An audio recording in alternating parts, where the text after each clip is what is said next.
You may notice that I have a different CLA today. Our former CLA just disappeared, but we do have a new researcher. Her name is Chelsea Axelson. She looks a lot like Chelsea Peter. In fact, they could be twins. The truth is, Chelsea got married over the summer, and she has moved from CLA up to research, and we're happy, very happy that she could stay with working with our committee. And she got some good training last year, so I know she's going to do a good job. Secondly, then we have Sam Moyer here, who is our new CLA. He's from Zumbro Falls, a Mankato State graduate in political science, third year on the staff of the House. And finally, we have our page. Joe Davey is going to be our page for this session. He is from Egan, graduate of Metropolitan State in the criminal justice area. So welcome aboard, staff. We're glad you're with us, and we will have a great year, I'm thinking. We have some minutes to approve. Representative Johnson, are you here? Oh, there he is, way in the back. Would you like to make a motion? Yes, thank you, Mr. Chair. I'd like to move the minutes both for March 29th and September 11th. Thank you for that motion. All those in favor signify by saying aye. Aye. Opposed? Minutes are approved. Thank you. So today we are focused on MNLARS. I think it's appropriate that we do a little history to prepare ourselves for the testimony that's going to come before us. But first, let me just say one very important thing, and that is that the citizens of Minnesota deserve to get the services they have paid for. It's unconscionable that they're not getting what they deserve, and we are going to do everything we can to move forward and make sure that the citizens of this state and the businesses that operate in this arena, being they deputy registrars or auto dealers, get what they deserve too. This has been difficult and challenging. It's going to be a challenging hearing today, but I assure you we are most interested in getting this thing to move forward. I have to do a little bit of history mostly because there's this new request for significant additional funding, and it's just not appropriate to start throwing more money at this until we understand better what's happened up to this point. I'm just going to review a little bit of the timeline so that all of you kind of have your memories tweaked a little bit. This started, of course, last session, but after last session, when we had the delayed date for the rollout of July 24th, I had the opportunity to go downtown to the offices where they were getting ready for the rollout. I went to a very large room that had lots of TV screens and lots of people and lots of laptops, and they assured me that they were ready to roll out this system. As you all know, that rollout has not gone well. On July 24th, we sent a letter, on July 27th, we sent a letter to the governor informing him that we were getting lots of calls already, even just 3 days after the rollout had occurred, that things were not working well. I got no formal response from the governor to that letter. On August 1st, I was on vacation, actually, up in northern Minnesota. I called the governor's office directly to try and inspire them to take this very seriously and move forward. No action. August 10th, we had a conference call, continued denial that there was a problem. September 11th, we had a hearing of this committee, went through many of the issues that we're going to still hear about today. September 18th, I sent a second letter to the governor as a result of the hearing we had had on the 11th. Again, no formal response from the governor. On September 25th, Representative Baker's committee had a hearing in Wilmer, Minnesota.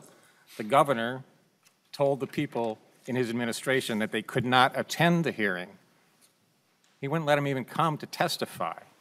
We had one person testify that they had gotten a transaction where they had processed this renewal and the bill came up to $50, where it should have been about $500, and they were instructed by the staff from the administration to tell the customer that it was his lucky day. His lucky day. That's great responsibility. On October 17th, the governor had a press conference. A little clip from that press conference is going to be in the video you're going to hear shortly, so I'm going to stop the timeline here, and we're going to play a video from a Channel 9 broadcast of last week.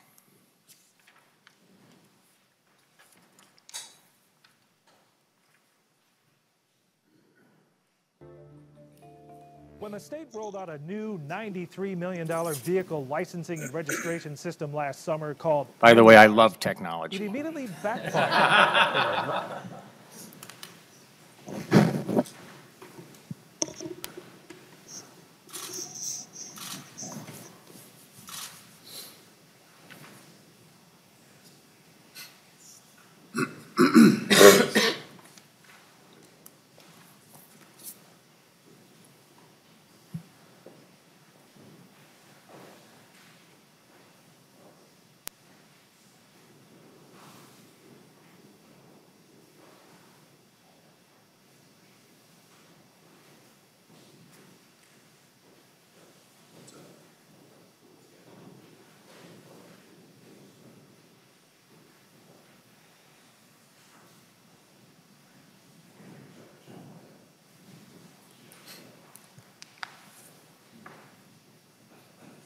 Long lines, it took months to get plates, car dealers couldn't sell inventory, and now the Dayton administration says the new computer system, which was 8 years in the making, needs a huge $43 million fix. But more surprising are the secret recordings given to the Fox 9 investigators. They show the governor's office was notified 3 years ago that the project was headed for a cliff. MNLARS determines what you'll pay for new license tabs It's ridiculous. That's what it is. and how much tax is owed on the sale of a car. It is a man-made disaster. It replaced the 35-year-old system for licensing and registering all things on wheels. The stress level that everyone dealing with this has just been off the roof.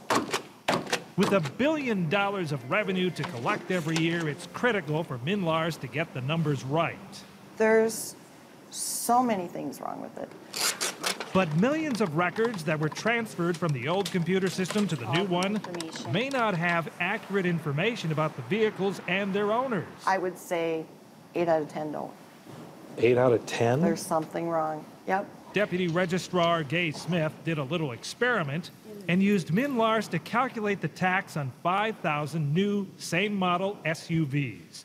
She discovered a system flaw that's likely costing the state millions in lost revenue. In the first year alone, we lost $1 million plus.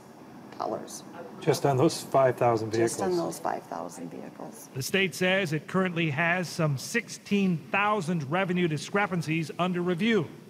Turns out MNLARS also can't process the transfer of personalized plates from one car to another. All I know is it was really terrifying for me, terrifying. Dawn Morningstar was busted by police. They came up and they said hands on dash. Because they thought she was driving a stolen car. Actually, her plates had just been moved from an old lease to a new one. It makes me wonder why this wasn't planned out better. And now the Dayton administration wants another $43 million of your tax dollars to fix all of the problems. It's not a surprise to this man. It was off the wheels at the time I was working there as of June 2015. And Bob Helland was a MNLARS business process analyst. He's one of several insiders, including some with critical roles, who spoke with the Fox 9 investigators about what was going on behind the scenes. Picture the beginning of this project like an old car in need of a total rebuild. In 2012, DVS, the state's Driver and Vehicle Services Division, first hired Hewlett-Packard to overhaul its antiquated computer system. By 2014, an audit showed the project was misfiring from a culture of distrust and negative undercurrents. After spending $16 million, DVS slammed the door on HP and brought in Minute, the state's information technology department, to look under the hood. Minute gave some of the development work to its own state employees who make about $50 an hour. But it also hired 4 times as many outside consultants and paid some of them over $300 an hour. A former manager told us some of the rates were outrageous, irresponsible spending of taxpayer dollars. it was important for me to let them know the severity of the problems that I saw. Helland and other insiders say some consultants were given too much authority to run things, creating a potential conflict of interest to create more work for themselves. They say people in key decision-making roles didn't understand the business of licensing and registration. plans to test and catch software defects were woefully inadequate. They say they warned both DVS and Minute Management the project was in danger of becoming a public and political spectacle. Hey, someone really needs to look at MNLARS. Helen says his concerns fell on deaf ears. So in March of 2015, he went straight to the governor's office. I'm here to see Jamie. He met with Jamie Tincher, the governor's chief of staff at the time. But there's very little confidence in DVS management. He secretly recorded their nearly hour-long conversation. This was just kind of a last straw to me to say that there's no truth in the public about this project, and we don't have any truth internally, so I felt compelled to let you guys know. Tincher seems interested in what Helen has to say. I would like to look into this. I want to do some outreach. She says she's going to talk with Tom Baden, the commissioner of Minute. So I'd kind of like to get a sense from him and just ask him to really dig in and come back to us with, what does he think is going on, what is happening there, and try to dig into that. Baden, who this month took early retirement, tells the Fox 9 investigators he does not remember ever getting a call from Tincher about this. To the best of my recollection, I did not have that conversation. Tincher, who now serves as deputy mayor of St. Paul, told us she can't recall ever meeting with Bob Helland or what they discussed. And a spokesman for Governor Dayton says the governor doesn't remember anybody on his staff bringing Helland's concerns to his attention back in 2015. After MNLARS' tumultuous rollout last summer, Dayton was quick to say things weren't as bad as critics were making it sound. Once again, Republican legislators are just delighted to jump on something if they think they can do damage to the credibility of state government, especially with a Democratic governor. Then came a series of legislative hearings in the fall and this winter to get to the bottom of what went wrong. They didn't seek input from stakeholders, from people who use the system. In a statement to the Fox 9 investigators, Minute acknowledges many individuals voiced their concerns about this project, and we regret that they feel they went unheard. Had I known what I know now, I wouldn't have released it at the time. But it's what former Minute Commissioner Baden said in November, when there were no cameras around, that stunned State Representative Jim Nash. Did someone along the line know that this was not ready to go live and yet said go live? And he took a pause and he said yes. Nash says Baden told him that Paul Meekin, the manager in charge of MNLARS, knew that it wasn't ready, but advocated for it to go live anyway. Baden hedged when we asked him about it. Is he giving me an honest recollection of what was said? I have no reason to doubt Representative Nash is an honorable guy, but I don't recall making that statement. Could you have made it? Possibly. We were having a pretty open and candid conversation. Paul Meekin is currently on leave. I'd like to ask you a couple of questions about MNLARS. We told Meekin about the conversation between Nash and Baden, and that allegations had been made that he approved the release of MNLARS, knowing it wasn't ready. I think you should talk to communications, and we can talk through them. Okay. I'm an employee of the state. You understand, right? Yeah. I mean, if I spoke to you without talking to them, I'd get fired instantly. Okay. So we contacted Minute Communications. They did not address our question about Meekin's role in the decision to go live with MNLARS, but they did say the system was released too early without all the features needed by our stakeholders. The road ahead is not going to be easy. The state agencies responsible for this massive project admit leadership did not pay attention to staff who tried to blow the whistle on the problems. We're not really listened to, and they were disregarded. Bob Helland says DVS, Minute, the governor's office, and the legislature all had reason to know MNLARS was headed for mayhem. They all have a part to play in this, and they've all fallen asleep on the job, really. I'm Fox 9 investigator Jeff Ballion. The legislature is back in session on Tuesday, and that extra funding for MNLARS is going to be one of the first things on the agenda for lawmakers. And some are saying it's not by any means a done deal.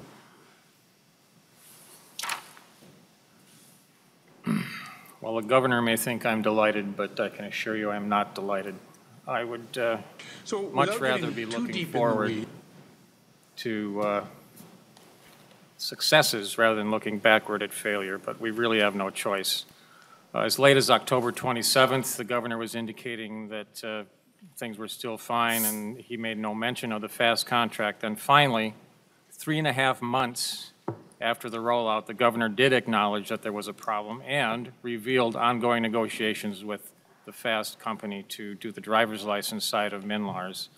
I had a meeting with Commissioner Baden, commissioner at the time, on November 17th, and he also indicated that they were going to sign, or were about to sign, I believe, a contract with FAST.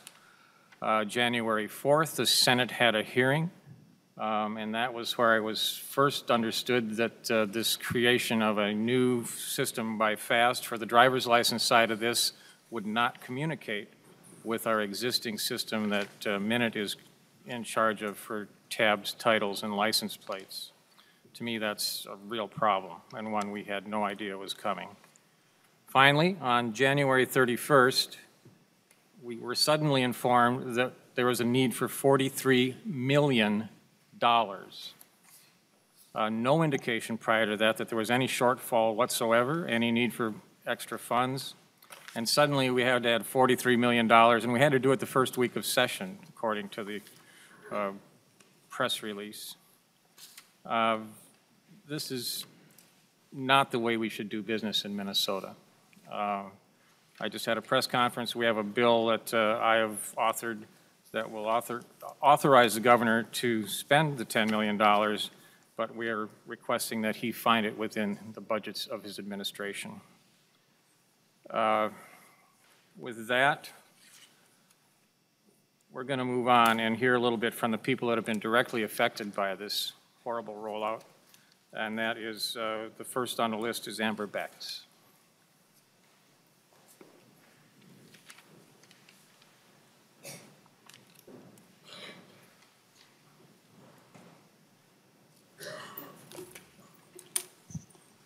Please identify yourself for the record and go ahead with your testimony. Most definitely. Thank you, Mr. Chair. My name is Amber Backhaus, and I'm here on behalf of the Minnesota Automobile Dealers Association and its 374 franchise new car and truck dealers located here in the state of Minnesota. We do thank you for the opportunity to testify before you today, but unfortunately, the MNLARS experience for our dealers is largely the same as when we presented before the House Select Committee on Technology in early November. In a recent survey of our members, 92% of respondents reported the system is working the same or worse as it was a month ago. Many title transactions are still in limbo as our dealers wait on key paperwork to be able to process them.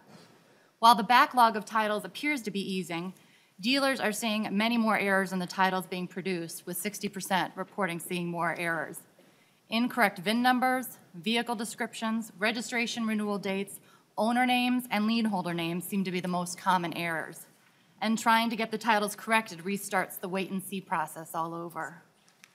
The most positive development since the launch of MNLARS has been the effort to improve communication to the stakeholders and the assignment of Ms. Dana Bailey to oversee the project. She has been diligent about engaging the stakeholders and getting us to the table. We've been able to candidly discuss the system's failures and share how the users process motor vehicle transactions and what the system needs to incorporate that functionality. But it's too bad this exercise didn't occur when the MNLARS system was initially being developed. Under the most optimistic of timelines, it appears being able to conduct needed transactions, like transferring specialty plates, won't happen until the summer of this year. And the build-out of a number of other functions could take up to 2 years. In the meantime, steps forward in the system's development seem to continually result in some steps backward. The 111 release, which came out in mid-February and was designed to fix some of the most significant defects, has disrupted other transactions that were working. The ability to pay only the balance due on a vehicle's annual registration when buying a used vehicle is no longer available. Customers are being asked to repay tab fees for months that have already been paid in order for the vehicle registration to go forward. Transfer taxes are erroneously being applied to transactions for tax-exempt license plates, causing independent school districts to pay extra and wait for refunds when the defect is fixed. And whether the big fixes the 111 release was built to repair, like the ability for the state to process refunds, have yet to be realized for dealers and their customers, many of whom are still waiting for those. We do appreciate the extra effort the agencies are making to right the MNLARS ship as quickly as possible and hope their efforts will translate into measurable improvements for our dealers and their customers. But for now, that outcome has yet to be realized. And I thank you, sir, and I'd be happy to answer any questions. Thank you for your testimony. A question from Representative Hansen. Thank you, Mr. Chair, and thank you for the opportunity to sit in your committee. I've never been on transport. Remember, you're a guest and we have limited time. So, Ms. Backhaus, we actually do have limited time. We've had presentations. I think letters have gone to leadership that we are out of time, that the contracts are up March 1st. So, excuse me, Representative Hansen, we can't hear you. Can you hear me?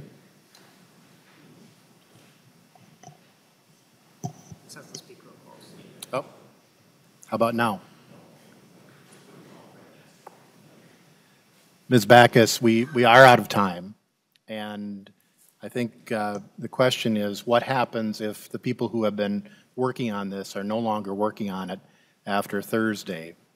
And you mentioned that there's an expectation for improvement, although that may take time. What happens if we don't receive the money? Now, I know we haven't heard from the agencies, but what are the consequences for the dealers if we mothball the progress and are unable to move forward because the dollars aren't there to execute a new contract? Certainly, Mr. Chair and Representative Hansen, our dealers really want to see a system that works, and if that entails having people on board to keep that process moving, let's get that done and make it work in the long term. But again, our dealers and just the folks on the ground have not had great confidence in what they've seen so far, but we're hoping we'll get there. Very quickly, Representative Hansen. Thank you, Mr. Chair and Ms. Backhaus.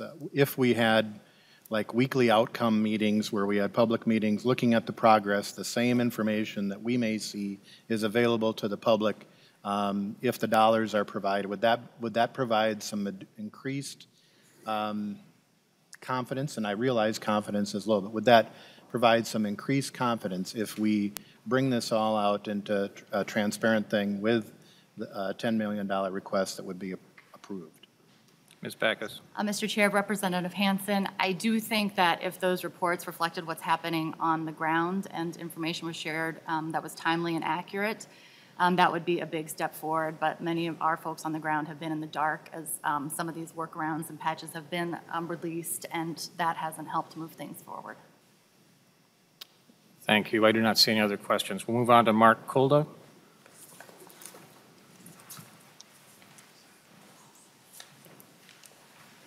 Welcome to committee. Please identify yourself for the record and go ahead with your testimony. Thank you, Mr. Chairman and members. My name is Mark Kulda. I'm the Vice President of Public Affairs for the Insurance Federation of Minnesota.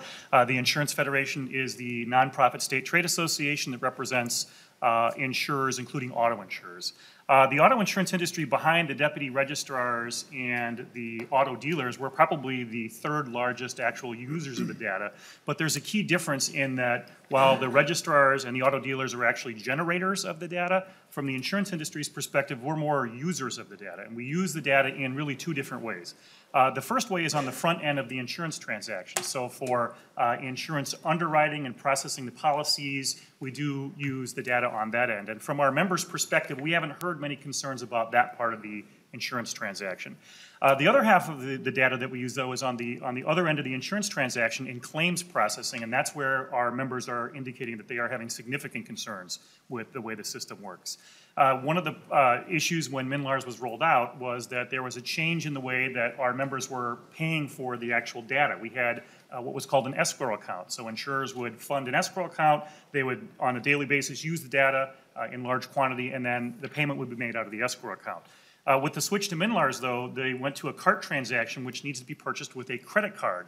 And that becomes a problem for insurance companies when you have insurance company claims processors who may not necessarily have access to a company credit card. So in those cases, companies are falling back to the position of where company employees are using their personal credit cards then to pay for the data and then have to ask for a reimbursement from the company, which now creates a bureaucratic nightmare of having to do processing the payments of all of the expense reports based on the use of the credit card.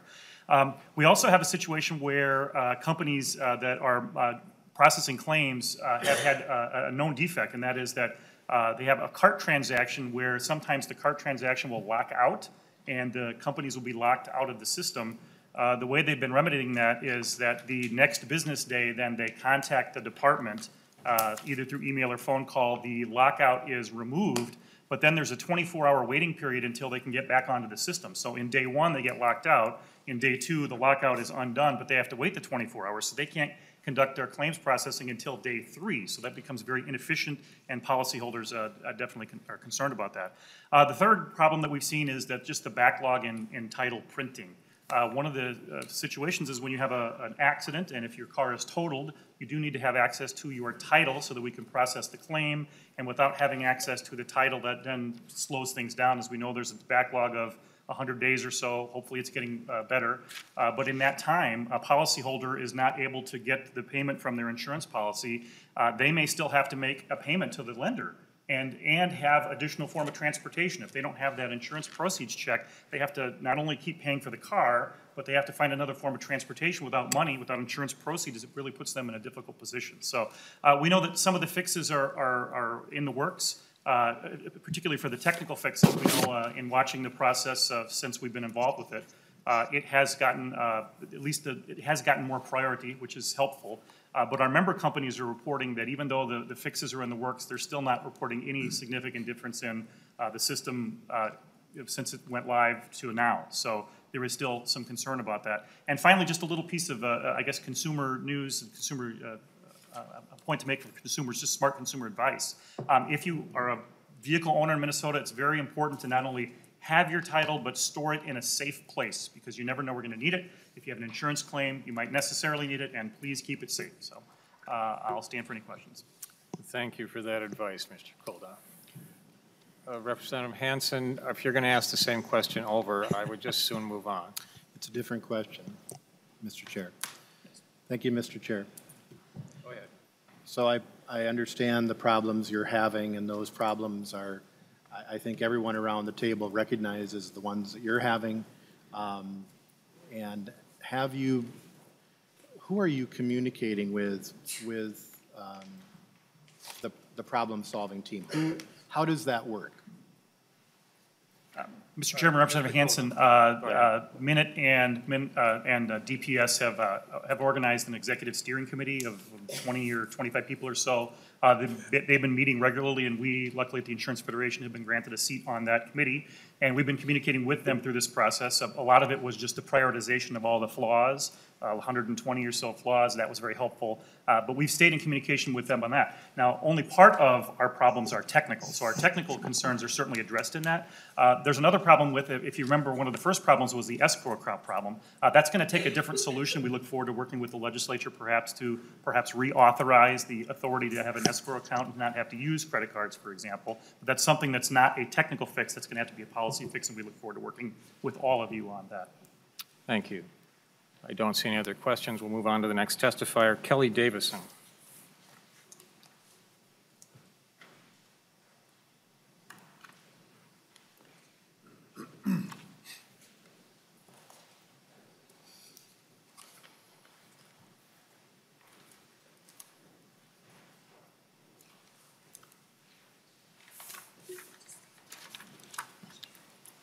Welcome to the testifiers table. Please identify yourself for the record. My name is Kelly Davison, and I'm the owner of the Prior Lake Deputy Registrar Office. Thank you for allowing me to speak. The new release that was done in February 111 was not a success for the deputy registrars or Minnesota citizens. Some transactions that worked in MNLARS before the release no longer worked as they should, and another workaround has been created. For example, title transfers with registration in one process. This is a common occurrence with every update that is performed on the system. Things we were able to do previously no longer work, so they get added to the list of items needing to be fixed. When working in the system, we receive random errors. Cart status invalid when checking out cart. Cart still checks out, it just looks like it doesn't. Also, the website swirls for a long time and gives a search error, and we have to start the transaction over. Very time consuming. The state has us fill out intake forms for just about any and all MNLARS problems. For example, glitches where transactions never made it to the cart. Many screenshots are taken to show and prove that it's stuck and the cart needs to be made. A very detailed intake form is completed explaining what happened and what needs to be done. We recently received an email from Audit about all the transactions that needed carts since the launch of MNLARS, requesting details about all these carts that I already had submitted intake forms about, details like if the customer was given their registration stickers or a permit and if we collected money or not. These details were in the intake form previously submitted, such a waste of time. Also, rather than create a cart, they are going to delete these transactions so we can redo them. Wrong class on vehicle when migrated over from the old system, like a couple of street sweepers listed as Y trucks, big difference in registration fees. Also have one passenger class vehicle listed as a Y class and requiring a DOT. Broken records where you are unable to process any transaction due to blank pages or deficiencies are missing. We can't help the customer until who knows when. Daily email update said, stop sending intakes on this issue. We had a dealer call about an update on titles from November 2nd, 17. The plate number, VIN, and vehicle info cannot be found on MNLARS at all. A record of the transaction through transaction IDs and cart IDs can be located, the only proof this vehicle was registered in MNLARS. When liaisons were called about it, my employee was told that there was nothing we can do and the state is aware of the problem from that date and time. What if the customer is stopped by law enforcement and no record comes up? Will they ever get a title? How about when they need to renew their tabs? I received an email back saying the issue with the 11-2-17 transaction is a known issue that is being worked on. We do not have an ETA on when they will be corrected, though. Large number of unusable plates. MNLARS will get plate and sticker numbers stuck on certain transactions, putting them on reserve, and we are unable to use them. So we have to grab a new plate and stickers and delete and restart the transaction all over again. And we're not able to reuse those plates or stickers, so all of us have quite a bit of inventory in our offices that are unusable. Large inventory problems that is rendered useless until fixed by the state. We are still unable to do many transactions for our citizens since MNLARS launch. Some of these transactions are to be mailed directly to vehicle services by the citizen with their checks. When the citizen, our customer, doesn't get any plates or stickers or title, they come back to our office for help. We have no way to tell them what is being done on their transaction or when to expect any results. If we call to see what the citizen should do, we are waiting on the phone for a minimum of 45 minutes to talk to somebody, while the customer is waiting, of course. Examples of those transactions are farm plates, conversions, change of class, out-of-state title back in, with non-use, unmarked, and driver's ed. We cannot provide the public service our citizens expect and should be receiving. Inventory is hard to follow and citizens are getting duplicate sets of year stickers in the mail after they receive stickers at the deputy office. There are sticker numbers showing to 2 different vehicles in the system. There are so many problems and no revenue received for all of these transactions in our efforts to provide answers and assistance to our citizens, our customers. It's a major problem that MNLARS is uneditable. We need correct information in the system. I'm concerned that the workarounds that are so time-consuming, adding additional steps that shouldn't be necessary to complete a transaction, will become a permanent part of how the system performs. As long as there is a way to get something into the system, I don't feel it's going to be prioritized in getting it to work properly. This is the 3rd time the state is asking for $40 million. The citizens of Minnesota deserve nothing less than a titling and registration system that is accurate and working properly, so we deputies can get back to the business of helping our customers. Thank you. Thank you. Representative Johnson. Thank you, Mr. Chair, and thank you, Ms. Davison, for your testimony. I had the opportunity to sit through a couple of hours of feedback at the Minnesota Department of Transportation office in Mankato, where largely deputy registrars and some folks who work for the county's auto dealers. And to be honest, I was thoroughly impressed with the professionalism in the room by the folks from my area, but also from the responses of the people in the state, where you folks came forward with really a lot of good, concrete suggestions. Some of them I understood, some of them I understood less. But I heard commitments from the state. It certainly appeared they were taking down your information and commitments to process that and work on that, on those suggestions. And so my question is, did that follow up? Was the state responsive in listening to the concerns and following up and trying to seek to remedy the situations that you folks had? A lot of good suggestions on how to do that.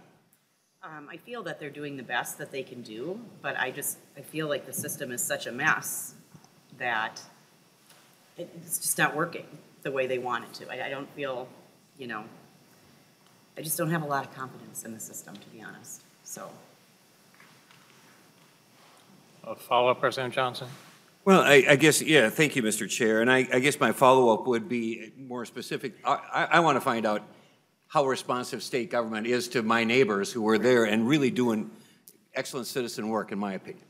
And were they responding? Were they responding beyond that meeting, and was there follow-up through the system to make those changes or work to make those changes that were really suggested in a wide range of topics in that meeting? Yeah, we are getting emails from them stating what they're intending to do, and like this 111 that just came out. They are trying to fix the problems. I feel that they're doing the best that they can, but I still feel it's just not working. You know, they take one step forward and we end up 2 steps back.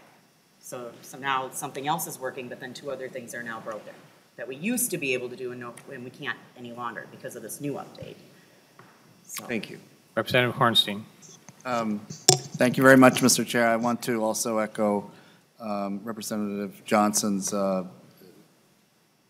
concerns and thank you. The deputy registrars have been on the front lines of this issue, and we really appreciate your work. What would happen, you know, on Friday if there were some staff cuts, if money was not appropriated? I guess we're going to hear a little bit more about that and discuss it and even debate it later in this hearing. But where do you go on Friday if there aren't resources to, you know, continue to address this problem? Ms. Davison. Sorry, I missed part of that. I'm sorry, I was signing it. Representative Hornstein, I'm not sure we're asking the right people. For them to know what's going to happen if the department cuts staff is virtually, how can they know? All they know is that the system's not working today. We don't want them to cut staff because we're already having a problem, you know, with communications and getting a hold of them, asking, you know, what to do on certain situations. So if they cut staff, it's going to be even worse. So. Thank you. Thank you, Mr. Chair. Representative Koznick. Thank you, Mr. Chair. Ms. Davis, if I just have a quick question to get your insight. I'm familiar with the Elko deputy registrar. Is it true that they decided to close once the trouble started happening? And can you see that going through with other registrars of just throwing up their hands up? Is that true? We many of us are in dire straits right now because it's gone on for so long and we aren't able to produce the amount of business we previously used to be able to do. We're wasting all this time on stuff that's not working and having to turn customers away. So yeah, all of us deputy registrars are pretty much in dire straits here to get a system that's working so we can continue serving the public and getting these transactions done on behalf of the state. So yeah. Follow-up, Representative Koznick. Thank you, Mr. Chair. Is it also true or is it likely that private deputy registrars will be infusing more personal savings into their businesses to just stay afloat? Yes, I've already heard that amongst several deputies, that we've heard mortgaging homes, using credit cards, doing whatever it takes to get the money in their office to stay open. So it's highly stressful for the deputies right now. I have a question for you, Ms. Davison. What kind of service will the citizens of Minnesota get if you have to cut your staff? Very scary question. I'm sorry. I'm a pretty large running office, and we have about 80 car dealerships that we process, so I'm not sure. I'm really not sure what would happen. And thank you. Don't want to even think about that I right now. See no other questions. Thank you for your testimony today. Next up, we have Jason Seeman.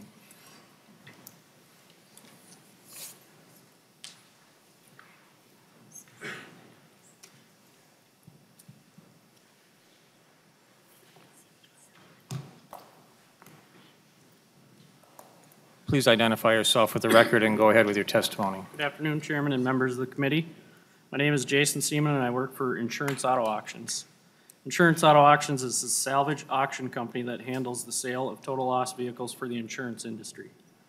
Thank you for the opportunity to testify again regarding the impact of the MNLARS system on insurance auto auctions. As you may recall from testimonies in November and January with the Senate committees, we handle the title work for vehicles that insurance companies come to own through the claim settlement process. Prior to the implementation of the new system, we received titles back from the DMV approximately 30 days after our submission of the paperwork. Since the implementation of the new system, that time span has increased to 100 days on average. Since the hearing on January 4th, we have experienced the following. The title turnaround is still around 100 days. We have received over the last 6 weeks roughly 2,000 titles. We still have over 3,500 titles waiting application and waiting processing at the state. This slowdown continues to have a negative impact on our business. Our vehicle sales have been reduced dramatically. This has produced overcrowding in our facility and disruption of our normal business practices, to the detriment of our customers. As I mentioned before, the title slowdown also negatively impacts our insurance customers through the delay of the sale proceeds for the vehicles and through further depreciation of the vehicles as they sit in our facility. We estimate this added depreciation to be about $6,000 per day for the vehicles currently awaiting titles. Thank you for your time and attention to the matter. I do not see any questions for you. Thank you for your testimony today. Next, I'm going to move on to our nonpartisan staff. We've been through this process. We've been trying to get some accurate numbers, and it's frankly been challenging. And Mr. Lee has prepared some testimony for us today. Please identify yourself for the record and go ahead with your testimony. Mr. Chair and members, my name is Andrew Lee from House Fiscal Staff. In front of you should be a one-page spreadsheet that looks like this. It's titled MNLARS Current Resources Budget, and then there's another column that says MNLARS Funding Request. So this spreadsheet was communicated to legislative staff shortly after the announcement of the approximately $43 million need for MNLARS, and this breaks down in a little bit more detail kind of how they arrived at that number. So there's essentially two different scenarios that you're looking at when you see this spreadsheet. The first set of columns under MNLARS Current Resources Budget assumes that no additional appropriation will come to the agency. And then the second column shows essentially what their ask is. So in the first column, you can see the first few lines are revenues that are, resources that are available to the agency. And then on lines 8 through 15, shows the amounts that have already been spent that come from essentially other appropriations that are being, that resources are being redirected to pay for MNLARS. So you can see contractors, minute staff, and some other items. And then on line 16 is the FAST contract. That's kind of the crucial piece of the initial $10 million request. Because you can see at the bottom of the current resources request, there's a balance of $10.986 million on line 30. That's what the agency and MMB would need to hold in the technology account in order to pay for the second year worth of the FAST contract, in order to get the driver's side of the system up and running to pay for that contract. Now that doesn't pay for the entire FAST contract, and that assumes that a piece of the FAST contract of the payment for that contract is pushed out into fiscal 2020. So on line 16 under fiscal 2019, you see that 9.5, so that's only part of the remaining payment to FAST. And so that assumes that $5.5 million can be pushed out to another fiscal year. So this current resources budget basically assumes a minimal level of staffing to fix problems with the vehicle side, so that's on lines 23 to 27.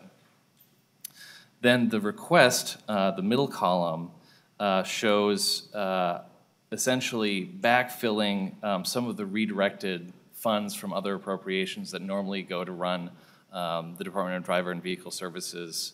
And instead, we're backfilling essentially what those appropriations would have paid for if they had not been redirected for MNLARS. And then also paying for, you can see the large amounts on lines 23 and 27, paying for technology costs and contractors to fix the vehicle side of the system. There's also another component of that, and that is on line 20 under the driver's side, the approximately $8 million in increase under the request is for additional DVS staff to implement the rollout of the driver's side of the system, congruent to Real ID. So all of those amounts add up to, on line 30, the $42.8 million deficit figure, and that's commonly rounded up to the $43 million number. Now, just to kind of show that number in perspective, the driver and vehicle service funds, which are the fee revenue generated funds that go to pay for the operations of DVS, by the end of fiscal 19 would have about a $20 million balance. That would include about $15 million in their stated policy reserves, and an additional about $5 million. So if you added all that up, there's about $20 million available under current projections under the DVS funds. So if you were to put all of that $20 million towards the $42.8 million request, there would be a remaining need of about $22.78 million. In the box below that, I broke out some of the other components, some of the difference between the budget that would, what the agency would have to do absent any additional funding, and some of the other pieces, like if the payment to FAST could be pushed out to fiscal 2020, and if there wasn't additional staff for the rollout of Real ID. So those other costs add up to about $19 million. So absent those, then just the fix for the vehicle side with contracting and technology costs, and still assuming use of other appropriations from driver and vehicle services, would bring the cost to about $23.68 million. And if you then applied the complete balance of the driver and vehicle services funds, that would bring you to a remainder of $3.6 million. And one thing I should very briefly touch on is that this does not address any of the issues that the agency is identifying as costs in the tail. So those are the last two columns on the far right-hand side of the sheet. Representative Hansen.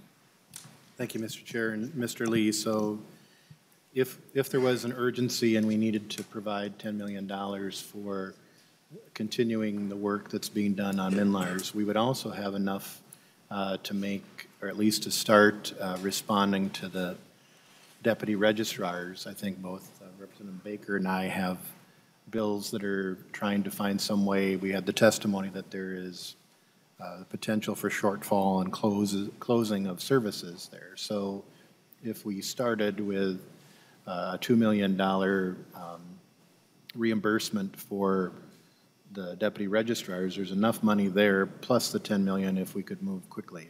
Is that correct? Mr. Lee.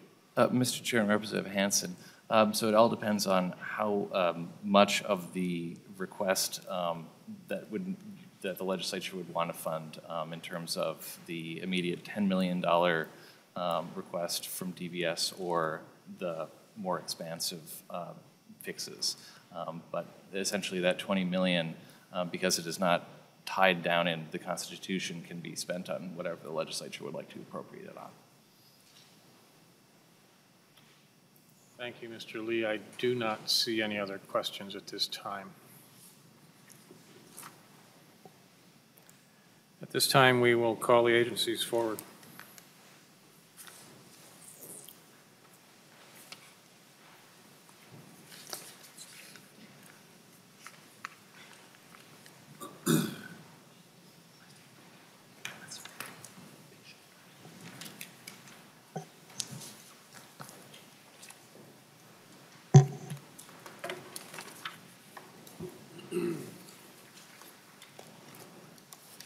Please identify yourself for the record and go ahead with your testimony. Mr. Chair, members, thank you for the opportunity to testify today. For the record, my name is Johanna Clyborne. I'm the Commissioner of MN.IT Services and the State Chief Information Officer. I come to the Office of Commissioner with a background in organizational management and multidimensional leadership. I'm an attorney by training. I'm a small business owner and a partner in my own law firm.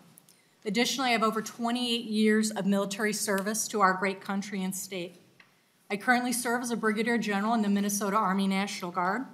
I am a combat veteran of the Operation Iraqi Freedom and have deployed with the storied 34th Infantry Red Bull Division.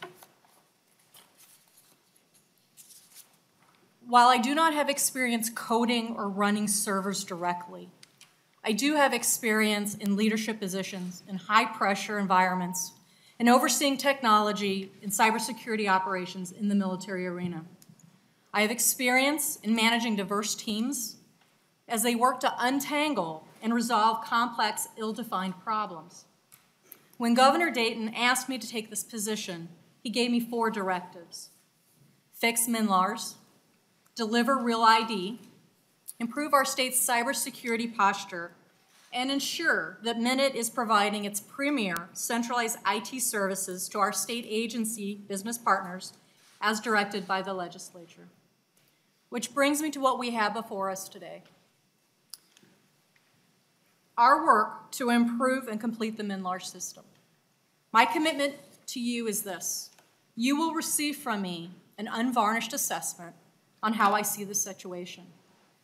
As probably Representative Howe, who I served in Iraq with, could probably attest, I take a no-nonsense approach to things. I don't sugarcoat. I will be accountable to each and every one of you to deliver the answers that you seek and to arm you with the information that is needed to make informed decisions. I will honor my commitments to you and to inform you when the situation on the ground changes. Both Commissioner Doman and I share that commitment. And whether that information is for the better or worse, so be it. I regret that my first appearance before you and in this committee is to relay this request. But the urgent reality is the situation demands that MN and DPS have to request $10 million to be appropriated this week, which we're asking to come from the existing DPS special revenue funds for use on completing and improving the MNLARS build-out. Ms. Dana Bailey, MN.IT's Executive Director of Projects and Initiatives, will provide more detail on the funding requests later in the hearing. But I want to make it very clear that if no action is taken this week to make these funds available, we have to provide contractually obligated notices to IT contractors who are working to improve the vehicle system in order to ensure we will meet our financial commitments for Real ID. Let me be clear. I will not fail to deliver Real ID when it is supposed to be delivered, as promised. Without the required funding, it will have a crippling effect on the progress that we are making. If I have to ramp down, even for a short period of time, it will have a snowball effect on my ability to ramp back up in a timely and productive manner. It will affect my ability to retain those with expertise needed to make the system work. And it will essentially leave the system at a status quo for a time being. You asked for an update on the MNLARS. MNLARS currently handles title transactions and vehicle registration and financial transactions. And it administers more than 1,500 different fees for the state of Minnesota. Roughly 18,000 of these vehicle registration transactions are being successfully processed through MNLARS at a daily basis. In total, the system has processed nearly 4.5 million transactions and has collected over $90 million in revenue for the state since its launch in July 2017. Thanks to the very hard work of the DPS staff, the title backlog has been reduced from roughly a high of 380,000 to approximately 210,000 today. We have transitioned over 5,000 system users to MNLARS, including DVS staff, deputy registrars, dealers, and law enforcement who are now using the system every day. Law enforcement now has up-to-date information on vehicles on the road, as deputy registrars are providing a huge service by updating records in real time. This process used to take 2 to 3 months, All that work has been done at DVS. In launching MNLARS, we have converted more than 6 million motor vehicle titles and registration records from the maintenance to MNLARS without interruption to the driver services functions that continue to operate off of the legacy system. These numbers, they are encouraging, but they obscure a more complicated reality behind the scenes. Deputy registrars continue to struggle with time-consuming workarounds and set transaction types that simply cannot be accommodated by the system at this time. They also deal with the frustration of the public, of auto dealers and other stakeholders. They are in the day-to-day trenches, and I acknowledge that. They are having to be held accountable for system limitations over which they have no control. Ms. Bailey has been traveling throughout the state to hear stakeholders and provide regular updates on the status of our progress. The MN.IT team, led by Ms. Joan Redwing since late November, has been delivering fixes, features, and improvement at a steady clip with significantly better quality than what was released previously. In total, 101 features and fixes have been implemented in 5 releases since November 8th, 2017. I have made it clear that testing standards must and will be maintained at an extremely high level. Fixing one problem while creating 3 others is a situation I find completely unacceptable. Ms. Redwing has implemented what are known as business-driven end-to-end user acceptance testing, with complete transaction coverage before and after the releases. With the exception of one 15-minute unplanned maintenance window, the system has been stable and response times have greatly improved compared to the time of rollout. But while the fixes and features are being delivered consistently, we realize that they are not being delivered at the pace that users and stakeholders would like to see. There is no doubt that there were failings on this project. In my limited time in this role, it is obvious to me that lapses in oversight, testing, quality assurance, and project management all played a part in rolling out a system that was not ready to go live. I can assure you that I will do everything in my power as commissioner to get to the bottom of what went wrong, to ensure people are held accountable, lessons are learned, and processes are changed. As I meet with my team and I get up to speed on the multitude of aging IT systems that we use on a daily basis to get our work done, it is clear to me that modernization projects of this size and scope will be going on for many years ahead of the state. Not only do we need to make the situation right, we need to learn and change how we do our work to ensure these mistakes are not repeated in the future. Accountability, responsibility, and process are key to this. That said, it is also critical that we not place a focus on what went wrong to paralyze us in the face of the ongoing challenges. We know that we need to fix and complete the MNLARS system. We have released a roadmap and a plan to do just that. We stand before you today to acknowledge the challenges we have faced, but also have prepared to have a tough conversation about what we need to do to fix it. We don't simply want to continue to admire the problem. We come here today prepared with solutions. The MNLARS roadmap is not just based on an analysis of new IT leadership, but the recommendations of Microsoft Premier Support Services and the input of deputy registrars, auto dealers, and other system stakeholders. My team and the team from DPS will address the questions you need answered in committing additional dollars to the MNLARS project. Ultimately, having faith in any project or process, or organization for that matter, comes down not just to having faith in the individuals involved, which I do in the current leadership team that we have, but also to ask the hard questions, even when we may not like the answers. I've been asking hard questions. I don't always like the answers, but I am able to track gains in progress and where we need to work. It is my responsibility to ensure that the trust in my organization, in our organizations, is restored with not just you, but the citizens of Minnesota. I believe the results that we've seen over the last few months should provide the confidence that while much work remains, we are on the right path. We cannot, however, take our foot off the gas. Again, I thank you for the opportunity to testify, and I am happy to answer any questions the committee may have. Thank you. I would just assume that we go through all of the administration testimony before we take any more questions at this point in time. So whoever would like to go next, please identify yourself for the record. Thank you, Mr. Chair and members of the committee. For the record, my name is Mona Doman, and I'm the Commissioner of the Department of Public Safety. I'll be a bit more brief. Commissioner Clyborne and I have been working side by side since she came on board, and we share the same commitment to you, but I did want to just make a few statements as well. And I appreciate the opportunity for our agencies to be before you today, and we look forward to working with you as we move towards a fix to this system. I am committed to communicating with you about the work we are doing at the Department of Public Safety and the work that we are doing with MN.IT to fix and improve MNLARS.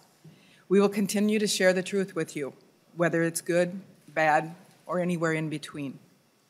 If situations change, however, or if we learn new information after we've reported to you, I commit that I or a member of our team will update you. Commissioner Clyborne and I share this commitment. You and the governor deserve the facts and to have your questions answered so that you can make informed decisions. As I have said publicly and privately, I apologize for the inconvenience that some of our customers have experienced and the challenges that the deputy registrars and other stakeholders have faced. Minnesotans deserve better. That's why MNLARS needs to be fixed. We have a plan and a new team working on the system. I look forward to continuing our work with MN.IT under the leadership of Commissioner Clyborne and Director Bailey on this project, and with you to correct the problems, improve the user experience, and deliver the best service that we can to Minnesotans. I believe that we are on the right path with the right solution. We've demonstrated that progress by implementing about 100 features and fixes to the system in the last 3 months. While MNLARS is being fixed, DPS staff have found ways to make things work the best way that they can. They found workarounds and process solutions so Minnesotans could drive legally and obtain titles. These are not ideal solutions, but they are necessary for now. Our employees have worked mandatory and voluntary overtime since December to reduce the title backlog. You've heard about that today already. And we've reduced those numbers greatly. We know that more than 5,000 titles are printed and mailed each day. More than 1 million titles and more than 3.5 million registration renewals have been processed in MNLARS since July, thanks to the work of deputy registrars and our staff. Transitioning to this new computer system from an antiquated 30-year-old mainframe was essential. This transition hasn't been easy for our customers, deputy registrars, auto dealers, and other stakeholders. The system needs to be fixed and fully functional as soon as possible. As I said in the beginning, you have my word that you will hear the truth from me, from us, and the most accurate information that we have. You also have my commitment and the commitment of our team to do better for Minnesotans. Thank you. Thank you, Commissioner. Thank you, Mr. Chair and members of the committee. My name is Dana Bailey, and I'm the Executive Director of Projects and Initiatives for MN.IT Services. I was brought on to work with the commissioners and their teams, our team, on fixing MNLARS and making sure that Real ID is implemented by October 1st, the new fast driver system. Starting with MN.IT leadership changes, the governor has made certain that Commissioner Clyborne's #1 priority is to make sure we fix MNLARS as quickly as possible so stakeholders and the rest of Minnesota are served by this core function of government instead of being hamstrung by defects and lack of functionality. In her short time here, the leadership and guidance she has provided to the MNLARS team has been invaluable, and we are thrilled to have her in our corner. In addition, Joan Redwing, the state's chief enterprise architect, was asked to come on to the project in November full-time to focus her expertise on restructuring the MNLARS IT team to work more efficiently and effectively to identify all system defects and work closely with internal and external stakeholders on prioritizing functionality needed in the system in order for them to run their business and serve their customers. Thanks to Joan and her team, as the commissioners mentioned, 101 features and fixes have been released since November 2018. And while we have heard that a lot of these fixes didn't provide immediate relief to our stakeholders, these releases went a long way to stabilize the system. And I have heard directly from many stakeholders that the system has gotten better since the launch in July. Last week in Duluth with deputy registrars and auto dealers, they reported being hopeful about MNLARS and seeing the light at the end of the tunnel. It's also important to mention the transactions the system has processed since its launch in July. More than 4 million Minnesotans have received their plates and stickers through MNLARS, and since the system launched, more than 775,000 Minnesotans have received their titles. Backlog is now down by 50% since December 1st, and DPS processes an average of 5,300 titles a day. I came on board shortly after Joan to work with Minute and DPS and all external stakeholders to improve outreach, governance, and communications, and additional guidance on what we needed to do to make this right for Minnesota. This meant traveling 1,600 miles to talk with stakeholders about all the problems they experience, capturing those on the overall list of defects, and understanding what they needed in functionality with the system in order to do their jobs. This work didn't stop with statewide meetings. It also meant working with an executive steering committee, which Mark mentioned earlier in his testimony, made of deputy registrars, auto dealers, insurance agents, auctioneers, to rank 32 high-priority fixes and gaps in functionality with the goal of eliminating time-consuming workarounds and building in new features that are targeted for completion in late summer of 2018 on the roadmap. The majority of stakeholders' most sought-after features will be delivered in 6 to 8 months if we are able to receive the full funding to fix the system. The unfortunate factor with all of this work that I just mentioned is with the path forward, which we have great confidence and optimism about, is that it does not come without additional cost. As I stated on January 31st, an additional investment of $43 million is not an easy number, but it's a necessary one. The $43 million will allow us to keep contractors on the team that have been an integral part of the process mentioned above, and bring on additional IT contracts to fill gaps in system architectural oversight, development, project management, quality assurance, and user interface.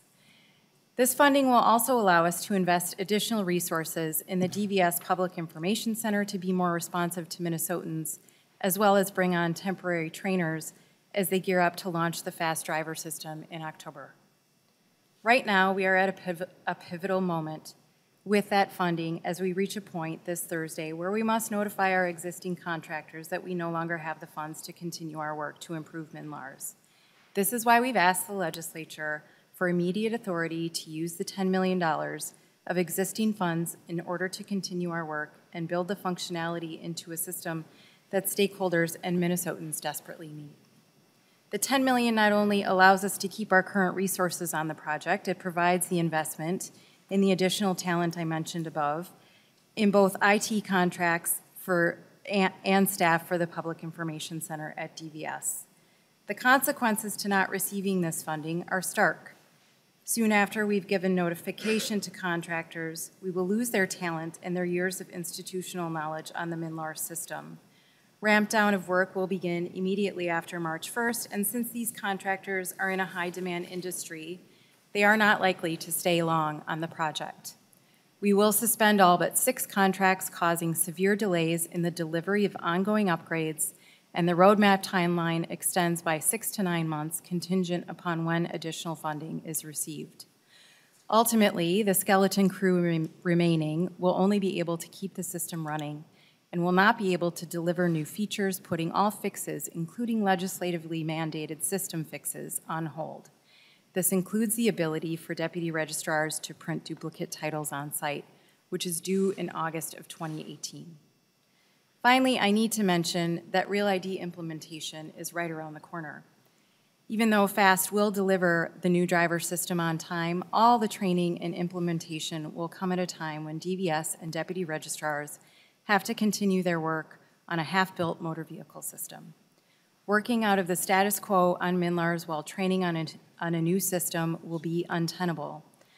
I know you all care deeply about providing relief to Minnesotans where MNLARS is concerned, and I implore all of you to act this week to provide us with the authority to use this funding.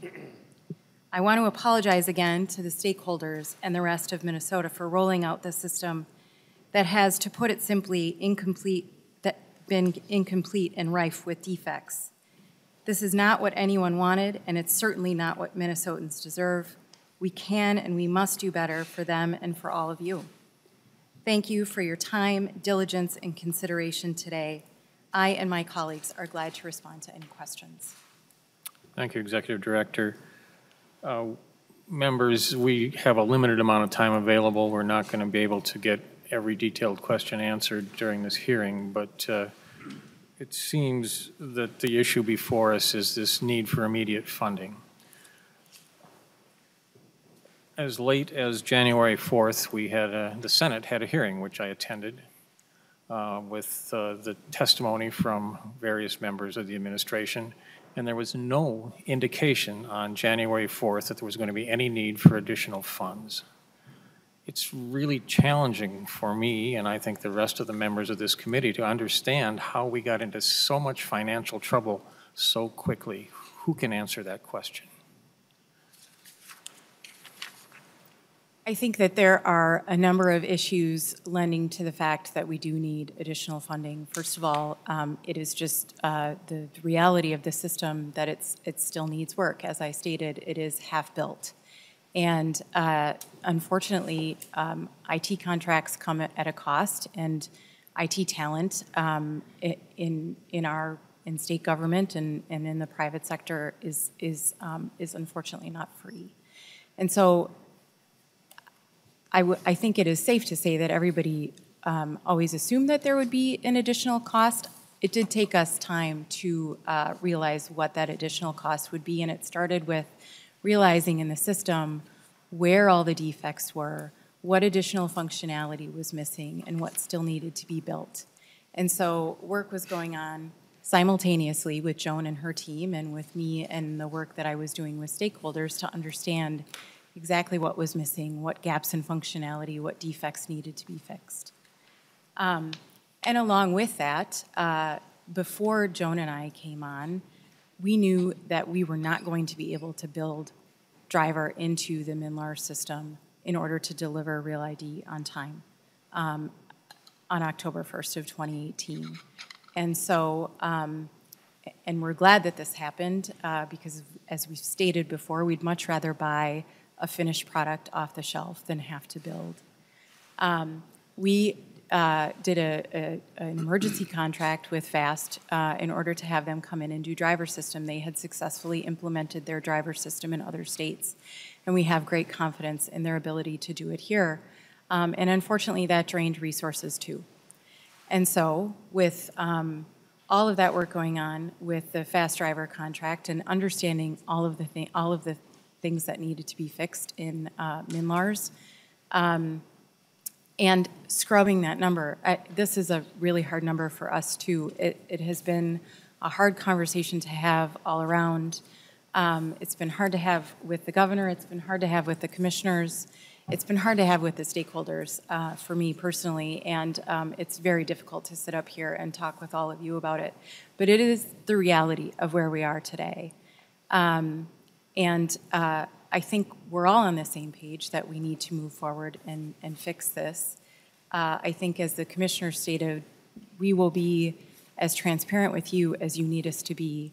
But this immediate ability and authority to use this $10 million is an urgent request. It is a lot to ask of the legislature, and it is where we are today. Thank you for that. Just two comments, then we're going to move on to questions. One, you have stated that we have invested $100 million to get a half-built system. Unbelievable. Second, it's apparent to me that the department signed a contract with FAST and did not have the resources available to pay the bill. This is unconscionable. May I respond to that, Mr. Chair? No, thank you. Okay. Representative Nash. Thank you, Mr. Chair, for allowing me to sit in. And I have said this in every one of these hearings where I've been a guest. Nobody ever forgets a bad implementation. And working in IT, I can tell you it's going to be painful for a long time. But I have a question for you, and maybe Ms. Davidson can come back up as we're asking this question. We were told just a minute ago that after the latest release, there has been only one 15-minute outage, I believe. And General Clyborne, I believe you said that, or Commissioner sorry, I'll get over that. But I have heard from other deputy registrars that there have been longer outages, some going up to the course of a business day. And if we're going to have an open and frank conversation and you're going to tell us that you're always going to tell us the truth, that seems incongruous with what you tell us from the one 15-minute outage to other deputy registrars telling me they have lost complete business days. And I'll finish and then we'll go there. But if we're going to have a frank conversation and be honest partners with one another, please don't tell us one thing when the other is being told to us from the ground. So if we could get the deputy registrar to tell us if there have been other outages, or one of the registrars. Okay. So, Mr. Chair. Well, let's allow them to comment on that.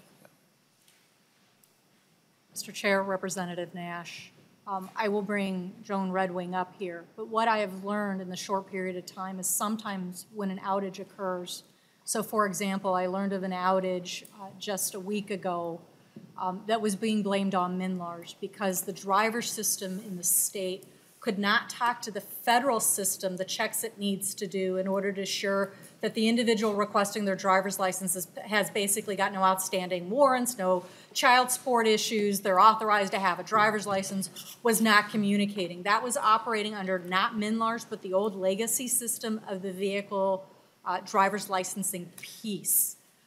Not the vehicle registration piece, but it was being reported as being a MNLARS issue. When we ran that down, that was not the case. But what I did learn from that, however, is that some of the processes that when a system goes down to send out an all-alert blast of what is going on was not working. So basically week one on the job, I learned how to manage crisis in regards to communicating out with our deputy registrars.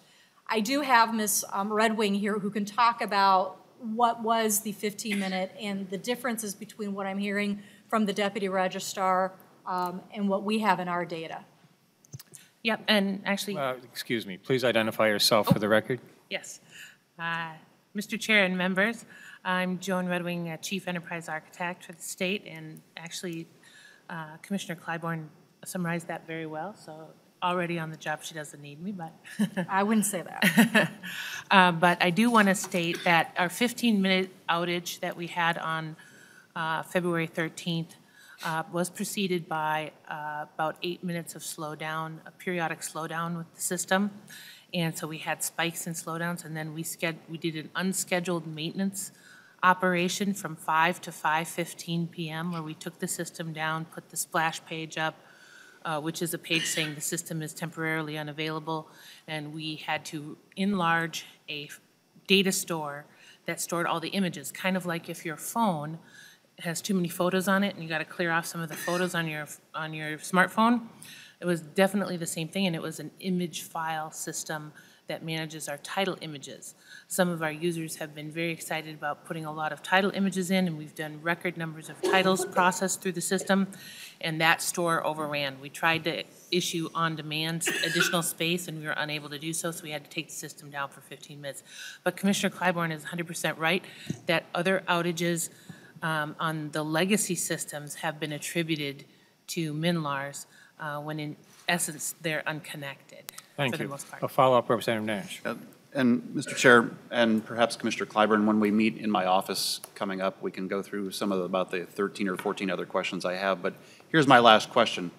In Mr. Lee's testimony earlier in the day, and in a question that I had that has yet gone unanswered, over the last number of years, you've roughly spent, we'll say, $10 million a year to get us this now half-built system. You're asking for $43 million to be given to you to spend in the next 18 to 24 months or less. And I asked about your burn rate, and I still haven't gotten an answer about the burn rate, but how mechanically, how physically can you spend $43 million in that short of a period of time? And in the interest of brevity, Mr. Chair, unless you want to indulge the answer on that, maybe we can get that offline, but from an IT guy's perspective, and Joan Redwing and I have occasional nerd moments that nobody else here wants to participate in. But how do you spend that much money in that short a period of time, given your burn rate over history? A very quick answer. Mr. Chair, Representative Nash, I will get you a written response to your request that outlines exactly where we're going. Microsoft Premier Services support has validated the roadmap and the costs that we are projecting. It includes additional funding needed in order to ensure that when the phone rings, that we have people answering the phone to help the deputy registers resolve some of their customer complaints and issues. So for the need of brevity, I will ensure that that gets responded back to you in writing to the committee. Representative Rarick. Thank you, Mr. Chair. I want to say it's encouraging after all these problems to see 3 new faces in charge at the upper levels. I'm wondering, do we still have most of the same people at the lower levels that are doing most of the work, or do we have new blood in there looking at it from a different perspective that might actually see some problems that the people who wrote it wouldn't notice? Commissioner. Mr. Chair, Representative, we do have new blood, and I am continuing to ask hard questions, to investigate, ask what went wrong, and who is involved. But right now, looking at the org charts of who is doing what and who is there now, there is a difference. Representative, follow-up, Representative Rarick? One other, we're being asked to put a lot more money into this system. You made a statement, you will hold people accountable. I would like to know what you mean by that. How will people be held accountable if this does not work? Commissioner Clyborne.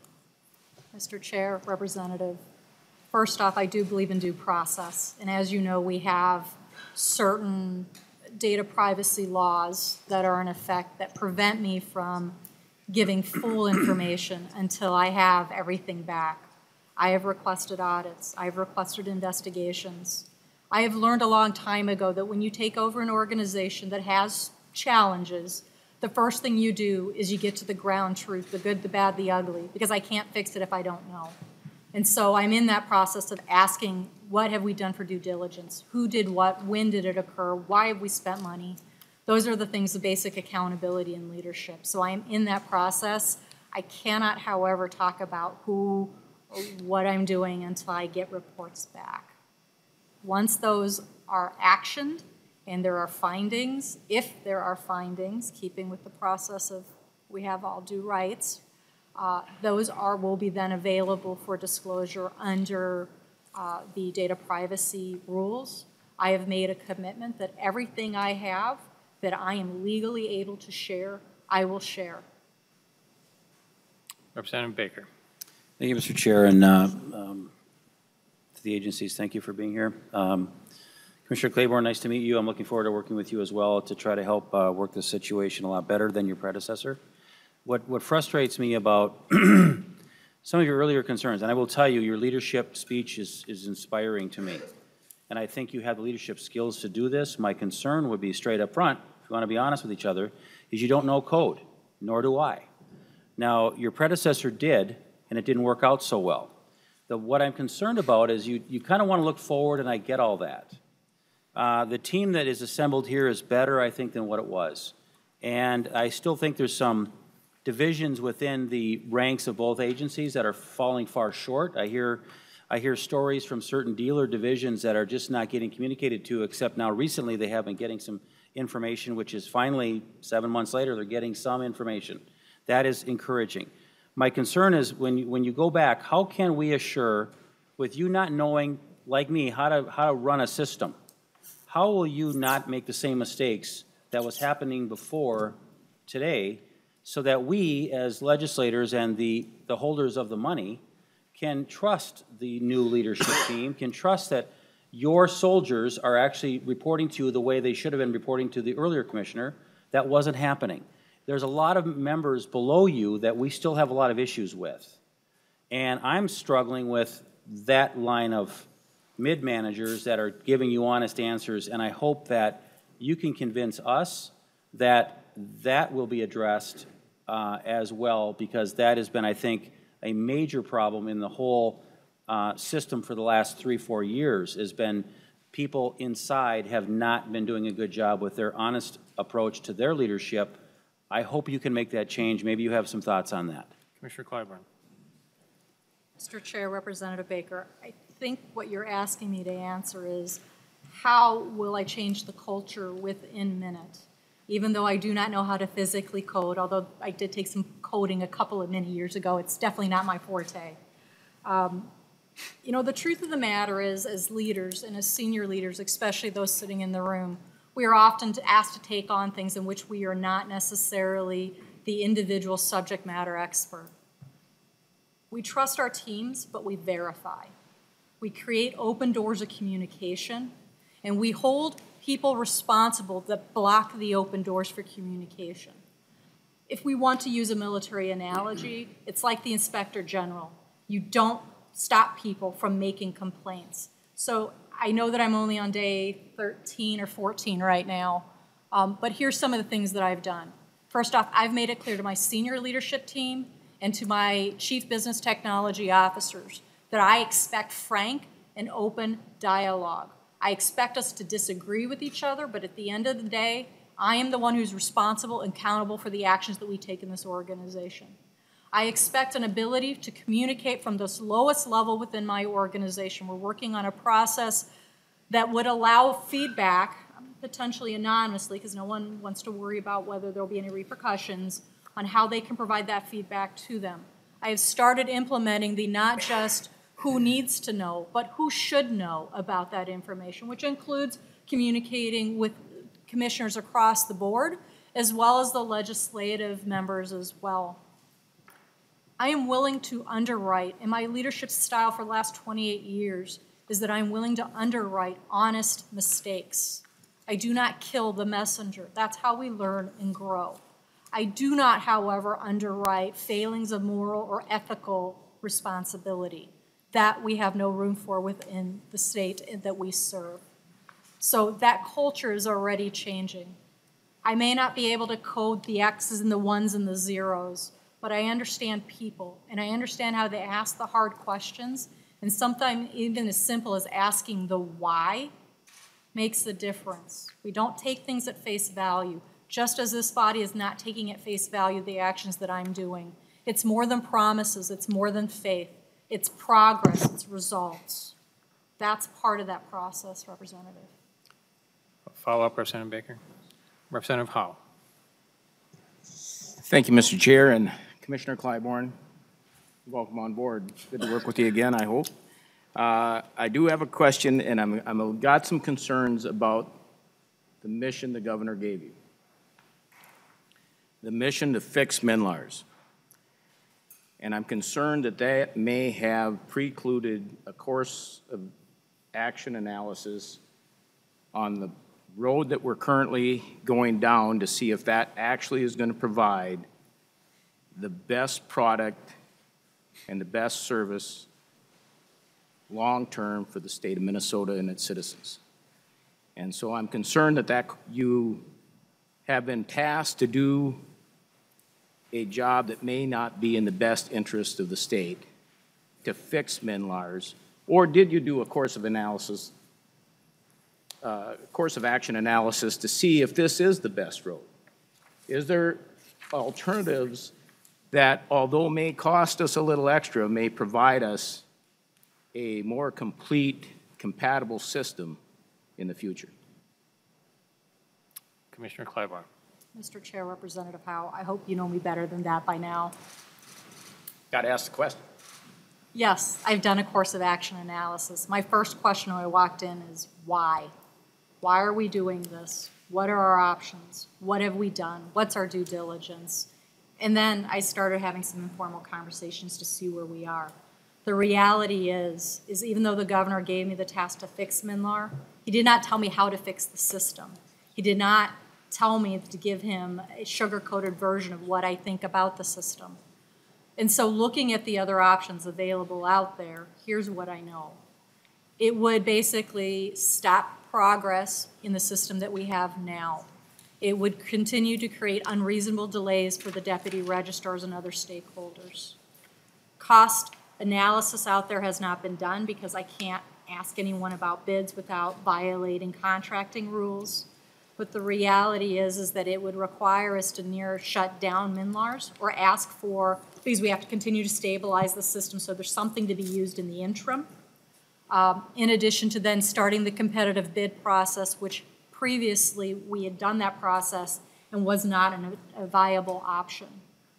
Additionally, at this point, I think the best use of taxpayer money is to deliver the product that needs to be delivered with the maximum functionality that the users need at the most responsible cost available. And that includes not just the contract of bringing someone in, but then how do I reduce the contractors that I have on staff now so that I don't have to continue to rely on those resources. So we do actually have an analysis on that, and at this time, I'm open to ideas. I do not find that an alternate course of action is a reasonable approach for the state, not for the governor, not for me, but for the citizens of Minnesota as a good financial steward of our resources. Follow-up, Representative Howe.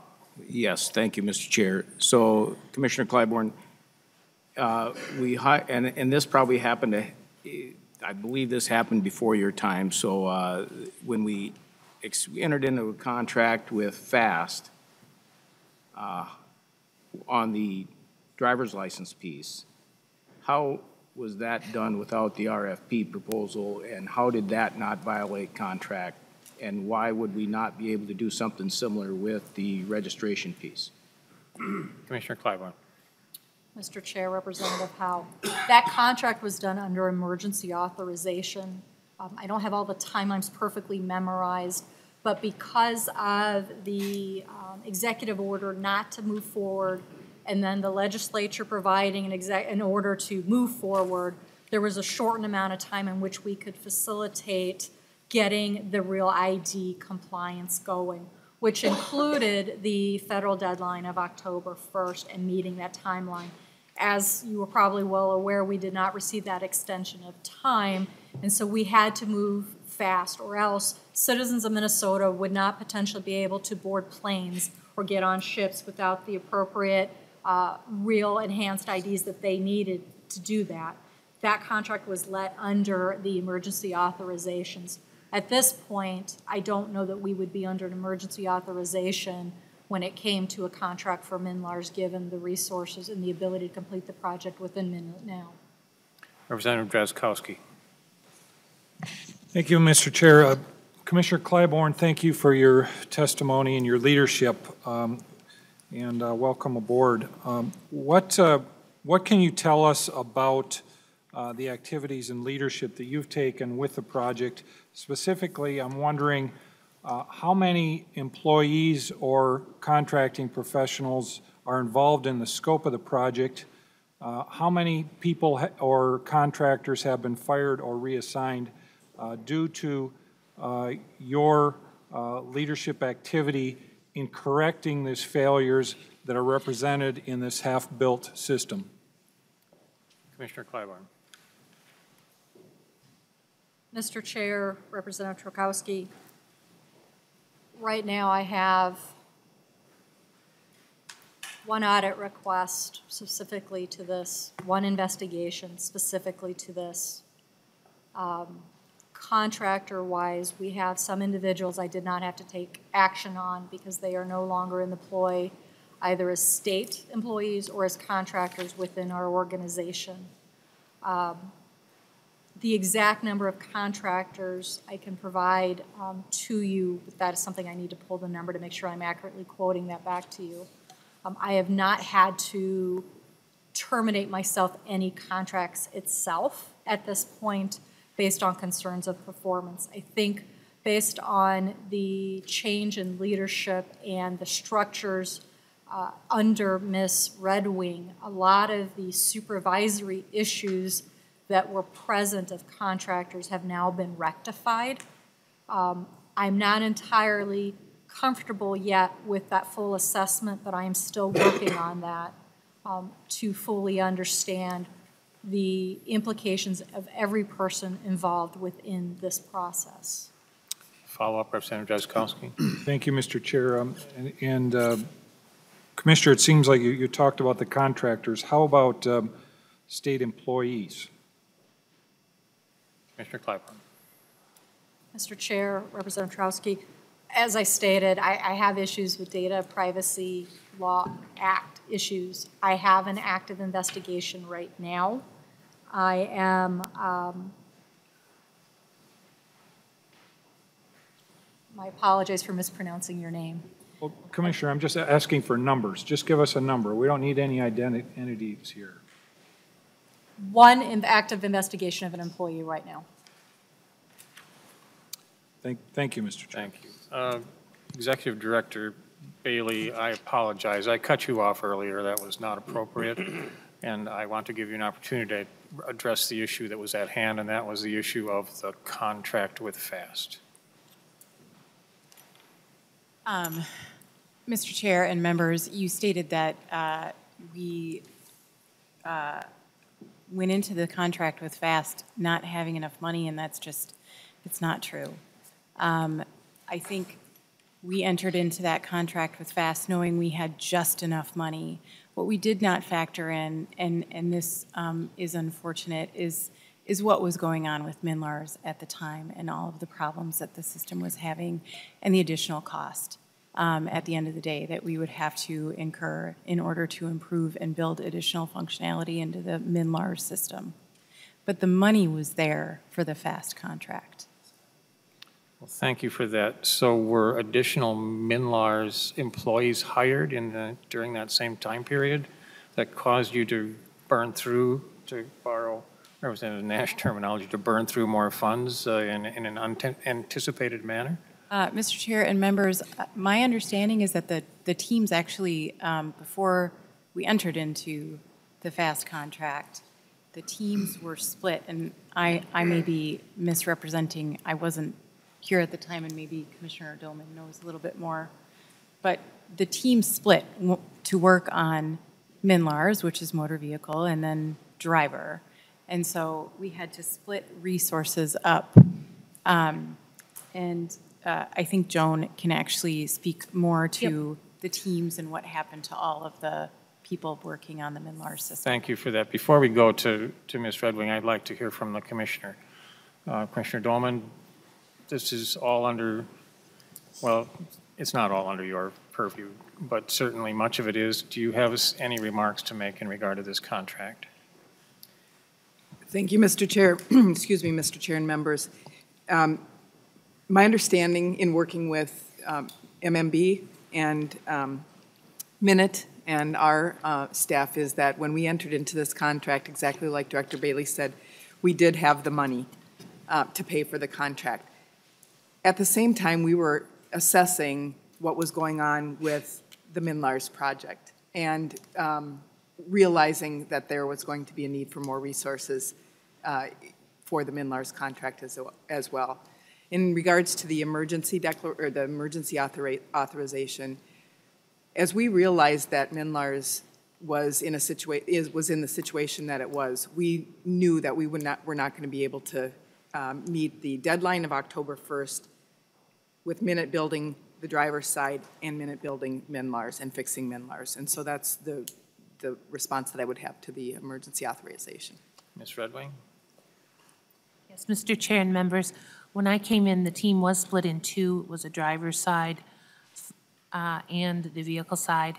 And when we were analyzing the kind of 11 streams of feedback and issues, defects, gaps, and we're reconciling all of that, we saw that there was a sufficient amount of work, more than was expected, and we let 8 people go, contractors go, as we merged the teams together.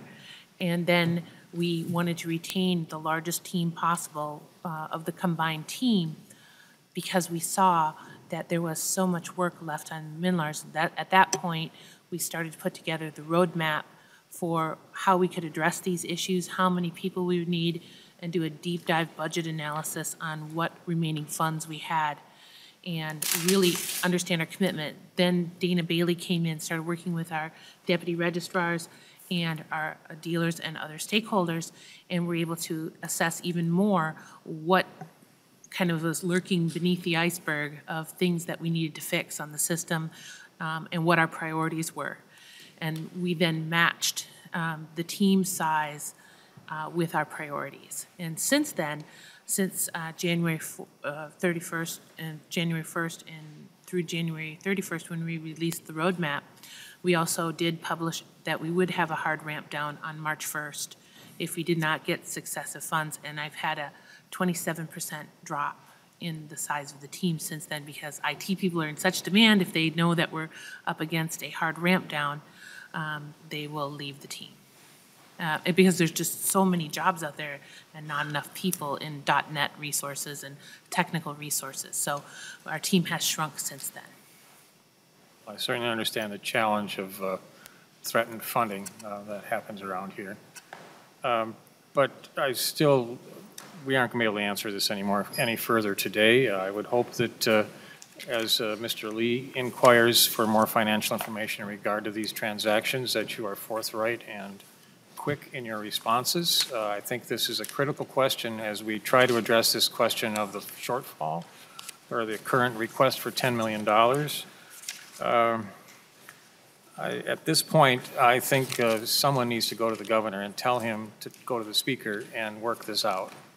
Frankly, I feel, because of the circumstances involved here, I feel it's above my pay grade to cough up $10 million. I don't have it in my pocket, and I'm uncomfortable with the current situation. Until the governor and the speaker reach an agreement as to how we're going to address this, I have no intention of moving anything forward. With that, members, we are past our time, and I will adjourn this meeting.